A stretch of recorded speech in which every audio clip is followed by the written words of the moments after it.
Hello សួស្តីក៏ដូចជាស្វាគមន៍ទៅកាន់អ្នកកូននិយមគូកបាទាំងអស់គ្នានេះគឺជាភាគទី10នៃរឿងកម្ពុជាអ្នកប្រយុទ្ធគ្មានគូប្រៀបហើយមុននឹងចូលដល់សាច់រឿងសូមអ្នកទាំងអស់គ្នាសាប់អេដមីនម្នាក់មួយផងសាច់រឿងក៏បានចាប់ផ្ដើមចៅហ្វាំងកំពុងតែអានអក្សរនៅលើជញ្ជាំងមួយនោះដែលជីតារបស់គេសរសេររឿងរ៉ាវជាច្រើននៅក្នុងនោះតែទៅនឹងរយៈពេល3ឆ្នាំមុនគាត់ក៏ត្រូវបានគេដេញចេញពីស្រុកកំណើតរបស់គាត់ពួកគេក៏បានលក់នៅទីមរបស់គាត់នៅក្នុងទីក្រុងយេស៊ុយអស់រយៈពេល300ឆ្នាំមកហើយដែលបុព្វបុរសរបស់គាត់នៅក្នុងគ្រួសារចៅគេក៏បានបង្កើតនៅបកថ្មីដ៏អស្ចារ្យមួយហើយគេគឺជាឪពុករបស់ចៅហ្វាំងនឹងឯងហើយគាត់ពិតជាអស្ចារ្យពិតមែននៅពេលនោះដែរមនុស្សទាំងអស់ក៏បានដាក់ក្តីសង្ឃឹមទាំងអស់នៅលើគាត់ក៏បានត្រូវសម្លាប់ដោយឪពុករបស់ចៅយុនជុងរឿងមួយនេះក៏ពិតជាអាណិតគាត់ខ្លាំងណាស់ហើយមានតែចៅហ្វាំងប៉ុណ្ណោះអាចគ្រប់គ្រងនៅគ្រួសារចៅមួយនេះបន្ទាប់ពីអានអក្សរនៅលើជញ្ជាំងនោះចប់ជីតារបស់ចៅហ្វាំងក៏បានដឹងខ្លួនឡើងមកវិញប៉ុន្តែគាត់មិនអាចងើបឡើងបាននោះទេឃើញបែបនេះចៅហ្វាំងក៏បាននិយាយថាលោកតាកុំបារម្ភអីចៅមិនឲ្យលោកតាស្លាប់នោះទេខ្ញុំចង់ឲ្យលោកត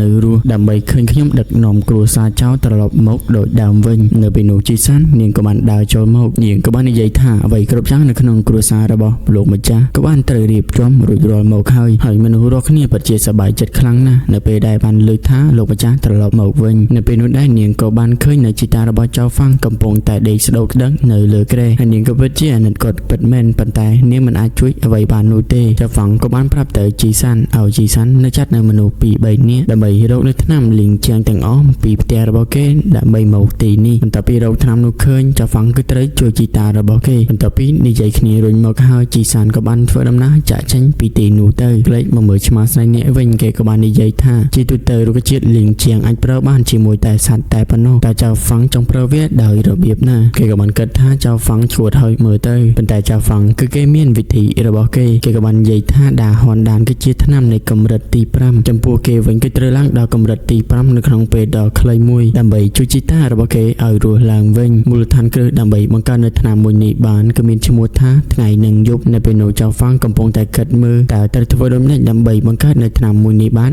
នដោយជោគជ័យហើយវាគឺជាការល្អពិតមែននៅក្នុងការប្រើវត្ថុនេះដើម្បីកខាត់ជំនាញចៅហ្វាំងឲ្យឡើងខ្ពស់ជាងមុនទៀតនៅពេលនោះដែរជីសាននេះក៏បានធ្វើដំណើរត្រឡប់មកវិញនាងក៏បាននាំមកនៅរុក្ខជាតិលីងជាងជាច្រើនគេក៏បានសួរទៅចៅហ្វាំងថាតើប៉ុណ្ណេះគ្រប់គ្រាន់ហើយឬនៅលោកម្ចាស់ហើយរុក្ខជាតិមួយនេះវាពិតជាគ្រប់គ្រាន់ពេកហើយបន្ទាប់មកចៅហ្វាំងក៏បានប្រើនៅធម្មពលរបស់គេបង្កាត់ភ្លើងដើម្បីដុតផ្ទះនោះឲ្យក្តៅបន្ទាប់មកគេក៏បានយករុក្ខជាតិមួយដើមដាក់ចូលក្នុងផ្ទះមួយនោះក៏លេចទៅមើលចៅហ្វាំងធ្វើឡើងទំនងឃើញបែបនេះជីសាននាងក៏បានដឹងថាចៅហ្វាំងកំពុងតែកែច្នៃនៅថ្នាំមួយនេះប៉ុន្តែគេក៏មានអារម្មណ៍ថាក៏លេចទៅមើលចៅហ្វាំងក៏ដូចជាចង់ភៅទៅវិញនៅពេលដែលចៅហ្វាំងកែច្នៃនៅរុក្ខជាតិមួយនោះវាក៏បានបញ្ចេញធម្មពលពណ៌បៃតងយ៉ាងអស្ចារ្យហើយពន្លឺពណ៌បៃតងមួយនោះក៏បានប្រែក្លាយជាថ្នាំទឹកមួយគ្រាប់នៅពេលនេះចៅហ្វាំងក៏បានចម្រាញ់នៅថ្នាំមួយនេះដោយជោគជ័យទៅហើយនៅពេលនោះចៅហ្វាំងក៏បានឡើងមួយកម្រិតបន្ថែមទៀតបន្ទាប់មកចៅហ្វាំងក៏បានយករុក្ខជាតិ3ដើមបន្ថែមទៀតដើម្បីកែច្នៃវានៅពេលនោះចៅហ្វាំងក៏បានទទួលនៅថ្នាំទឹក2គ្រាប់ទៀតហើយក៏លេចទៅមើលកម្រិតរបស់គេកំពុងតែឡើងជាបន្ត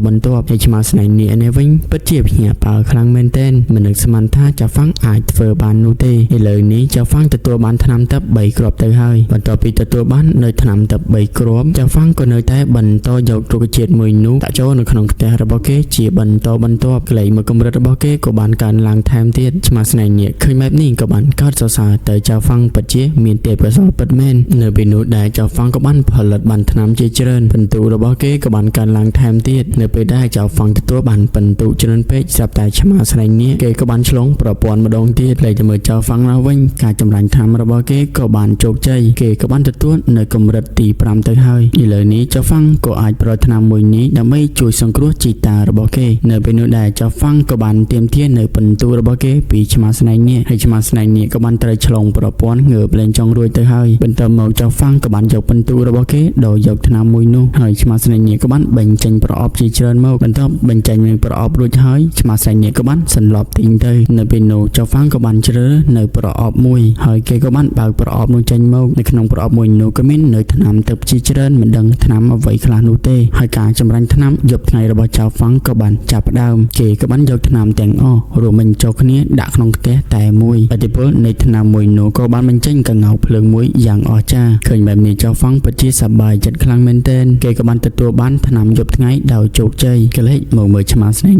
នេះវិញថ្ងៃនេះគេពិតជាឈឺខ្លួនពេកហើយបន្ទាប់ពីទទួលបាននៅថ្នាំទឹកមួយនោះហើយចៅហ្វាំងក៏បានយកថ្នាំមួយ វិញនោះជាបាជីតារបស់គេខណៈពេលនោះដែរជីតារបស់គេក៏បានដឹងខ្លួនមកនៅពេលដែលគាត់បានដឹងខ្លួនគាត់នៅតែមកមីមកមើលឃើញថាមានមនុស្សជាច្រើនកំពុងតែដេញសម្លាប់គាត់ចៅហ្វាំងក៏បាននិយាយប្រាប់ជីតារបស់គេថាឪពុកនិងកូនទាំងពីរនាក់នោះគេក៏បានកំចាត់រួចមកហើយរីឯគ្រួសារចៅរបស់យើងក៏ត្រឡប់មកដូចដើមដែរលើបែបនេះជីតារបស់ចៅហ្វាំងគាត់ក៏បានសប្បាយចិត្តនិយាយលែងចេញទៅហើយចៅហ្វាំងក៏បាននិយាយថាថ្ងៃមកគ្មាននរណាមកហ៊ានធ្វើបាបយើងទៀតទេនៅពេលនោះ system ក៏បានលោតចេញមកអបអរទៅកាន់ចៅហ្វាំងសម្រាប់ការបញ្ចប់ដំណាក់កាលដំបូងនៃរឿងដ៏សំខាន់ចៅហ្វាំងក៏បានទទួលនៅដាវនាគមួយដើមឈានមកដល់កម្រិតកំពូលទៅហើយការដោះស្រាយនៅរឿងសំខាន់ដំណាក់ទី2ក៏បានចាប់ផ្ដើមជីតាចៅហ្វាំងគាត់ក៏បានអរគុណកាន់ចៅហ្វាំងពិតមែនហើយចៅហ្វាំងក៏បាននិយាយថាលោកតាកុំបារម្ភអីខ្ញុំនឹងដឹកនាំគ្រួសារចៅរបស់យើងត្រឡប់ទៅខ្សែបន្ទាត់យ៉ាងល្អក្លេកតែមើលជីតារបស់ចៅហ្វាំងឯនោះវិញគាត់ក៏បានផ្លេចប្រាប់រឿងមួយដ៏សំខាន់ទៅកាន់ចៅហ្វាំងគឺរឿងចៅហ្វាំងភ្ជាប់ពាក្យនឹងឯងហើយរឿងភ្ជាប់ពាក្យមួយនេះចៅហ្វាំងក៏បានដឹងរួចមកហើយចៅហ្វាំងក៏បាននិយាយតាក់ទងនឹងប្រជារាស្ត្រនៅក្នុងទីក្រុងមួយនេះសុខចិត្តធ្វើជាមាត់ជាកោរបស់លោកចៅយៀនជុងតាមពិតទៅឪពុកកូនទាំងពីរនាក់នោះក៏បានសហ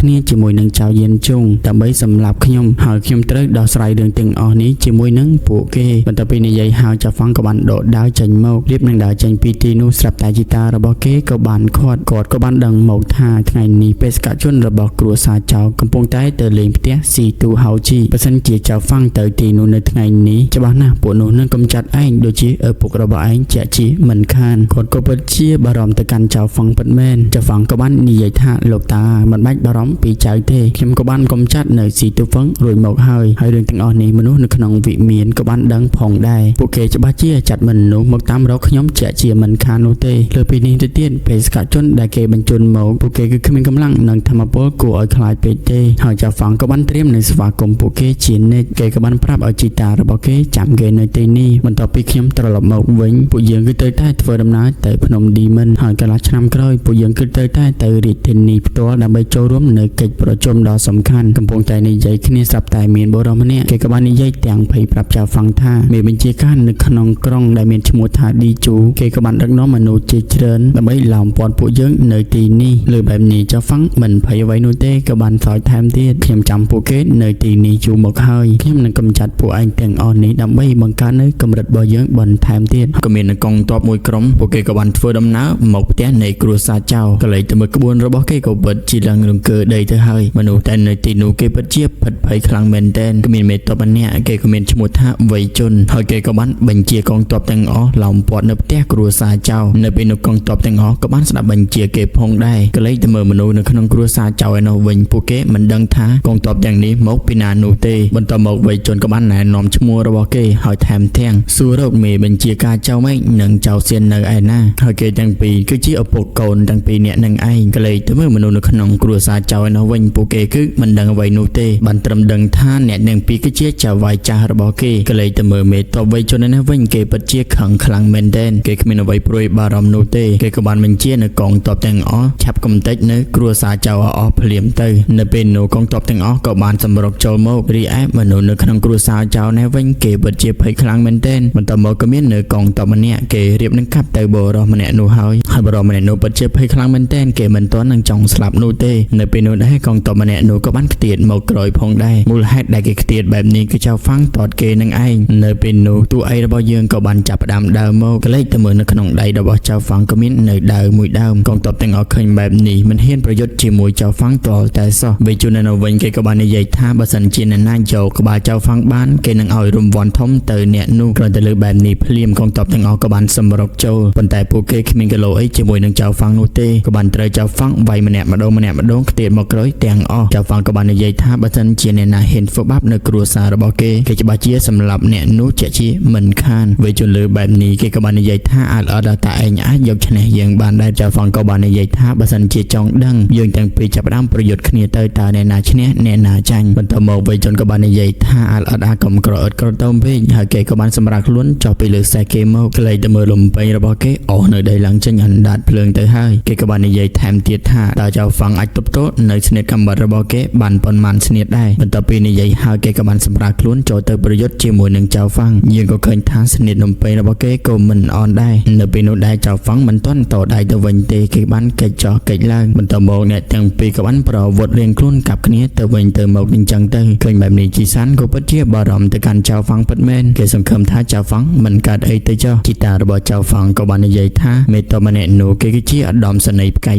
2កលេចមកមើលចៅហ្វាំងនេះវិញគេគ្រាន់តែជាតារាក្បាច់គុណផ្កាយ9តែប៉ុណ្ណោះភាពខុសគ្នារវាងអ្នកទាំងពីរក៏ពិតជាខុសគ្នាឆ្ងាយមែនទែនគ្មានបរិមម្នាក់ក៏បានសួរទៅជីតាចៅហ្វាំងថាបើសិនជាចៅហ្វាំងបរាជ័យនៅការប្រកួតមួយនេះតើមានរឿងអ្វីនឹងកើតឡើងទៅបើសិនជាចៅហ្វាំងបរាជ័យនឹងការប្រកួតនេះពិតមែនច្បាស់ណាស់លោកតានឹងវាយចៅហ្វាំងឲ្យដល់ស្លាប់ថែមទាំងដុតជាមួយថ្មទៀតផងគ្រាន់តែលើបែបនេះភ្លាមអបិតងៅនោះក៏បានគិតក្នុងចិត្តថាអនាគតរបស់គេគឺនៅវែងឆ្ងាយគេច្បាស់ជាមិនស្លាប់ជាមួយពួកចៅហ្វាំងនោះទេគេក៏បាននិយាយទៅកាន់បរិសម្នាក់ទៀតដែលនៅចិត្តនោះបើសិនជាមានឱកាសយើងនឹងសុំចោះចាញ់លើទៅមើលអ្នកទាំងពីរនោះវិញគេកំពុងតែប្រយុទ្ធគ្នាហើយក្បាច់គុណអ្នកទាំងពីរពិតជាមិនធម្មតាពិតមែនវាយគ្នានៅក្រៅមិនអស់ចិត្តក៏បានសម្រាប់ខ្លួនវាយគ្នានៅលើបន្ថែមទៀតបន្តមកវ័យជន់ក៏បានប្រលំពេញរបស់គេដាក់ទៅលើចៅហ្វាំងម៉ាំងធ្វើឲ្យចៅហ្វាំងទៀតមកក្រឹមបាត់ទៅហើយចៅហ្វាំងក៏បានបញ្ចេញនៅក្បួនដាវទេពភាពរបស់គេចេញមកថែមទាំងបញ្ជាដាវបីដើមទៅកាន់វ័យជន់ពេលបែបនេះវ័យជន់ក៏បានប្រនៅធម្មពលលំពេញរបស់គេចេញមកយើងក៏ឃើញថាធម្មពលអ្នកទាំងពីរក៏ពិតជាមានកម្លាំងប្រហាក់ប្រហែលគ្នាវ័យជន់ក៏បាននិយាយថាថ្ងៃនេះគឺជាថ្ងៃស្លាប់របស់ឯងហើយក៏เลยទៅមើលចៅហ្វាំងវិញគេកំពុងគិតថាបើសិនជាគេប្រយុទ្ធបែបនេះតទៅមុខទៀតច្បាស់ណាស់គេនឹងចាញ់វ័យជន់មានតែប្រល្បិចនោះទេទើបអាចយកឈ្នះគេបានបន្ទាប់ពីនិយាយហើយចៅហ្វាំងក៏បានលើកដាវរបស់គេឡើងទៅលើនៅពេលនោះដាវរបស់គេក៏បានបញ្ចេញនៅធម្មពលដ៏អស្ចារ្យមួយគ្រប់គ្នានៅទីនោះគេក៏ពិតជាភ្ញាក់ផ្អើលខ្លាំងមែនទែនហើយកំពុងតែបញ្ចេញធម្មពលនៅលើអាកាសនោះស្រាប់តែចៅហ្វាំងក៏បានចុះមកក្រោមវិញហើយស្មានតែចៅហ្វាំងបញ្ចេញធម្មពលប្រយុទ្ធគ្ន